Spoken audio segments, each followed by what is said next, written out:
Umabot na po sa 10 ang nasawi at libo-libo ang inilikas sa Caribbean kasunod ng paghagupit ng Hurricane Beryl. Ang Konsulado ng Pilipinas ay maagang pinag-ingat ang mga Pilipino roon. At nakatutok si Rafi Tima.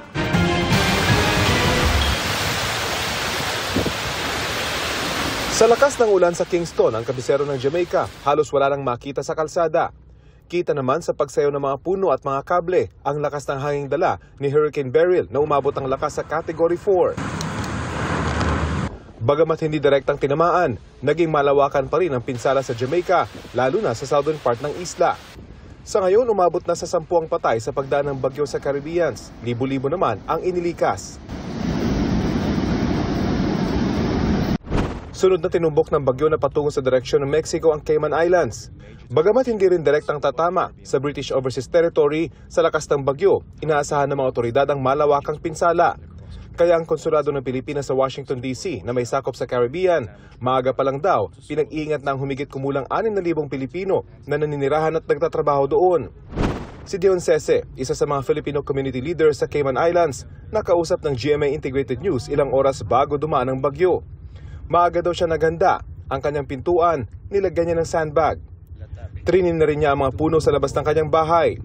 Pati bubong sa likuran ng kanilang bahay, tinanggalan niya dahil tiyak, lilipa rin daw ang mga ito. Nakaipon na po ako ng tubig.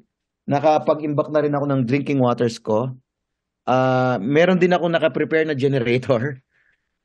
May battery-operated radio ako. Flashlights. Kumbaga nakaprepare ako. Ito na, oh. Pinipare ko po talaga yung sarili ko. Tapos yung mga gamit kong nasa ground, inangat ko yan. Sabi, pwede pong umabot ng 15 to 20 feet yung wave. Medyo mataas. Kaya maganda talaga kung nakatira ka sa malapit sa coastal, you have to move away from it. Yan daw ang ginawa ng nasa 600 Pilipino na nakatira malapit sa dagat o kaya sa mga bahay na posibleng sirain ng bagyo.